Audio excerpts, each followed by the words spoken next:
दुसरं आहे सूक्ष्म अर्थशास्त्र किंवा micro economy.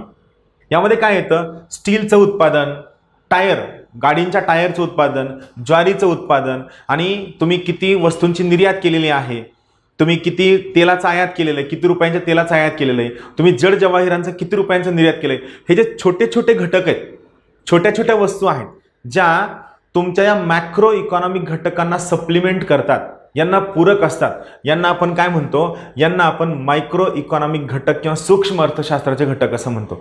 For example, macro economic फॅक्टरची डेव्हलपमेंट, त्यांचा विकास दाखवतात, त्यांना सप्लिमेंट करतात, त्या सर्व घटकांना आपण काय म्हणतो, मायक्रो इकॉनॉमिक फॅक्टर असं म्हणतो. राहील लक्षात.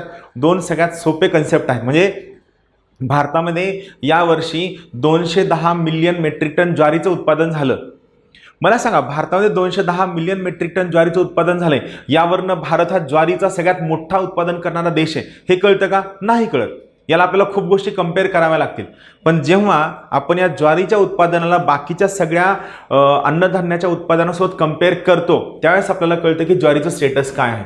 तर जेव्हा एका सिंगल वस्तूचं किंवा सिंगल सेवेच्या उत्पादनाबद्दल आपण बोलतो, तेव्हा त्या उत्पादनांना आपण काय म्हणतो, त्यांना आपण सूक्ष्म अर्थशास्त्र किंवा मायक्रो इकॉनॉमिक घटक असं म्हणतो. सूक्ष्म अर्थशास्त्र किंवा मायक्रो इकॉनॉमिक घटक हा दुसरा शब्द आपण या ठिकाणी वापरतो. राहील लक्षात. तरी सगळ्यात पहिली महत्त्वाची गोष्ट आहे जी अर्थव्यवस्था आहे, या अर्थव्यवस्थेला आपण दोन महत्त्वाच्या घटकांमध्ये डिवाइड करतो. एक आहे मॅक्रो इकॉनॉमिक घटक, जे सर्व घटक अर्थव्यवस्थेचं ओव्हरऑल कॅरेक्टर दाखवतात, त्या सर्व घटकांना आपण मॅक्रो इकॉनॉमिक घटक असं म्हणतो.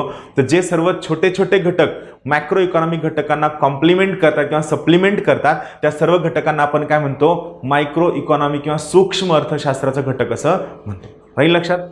Macro economic factor, micro economic factor. चालेल.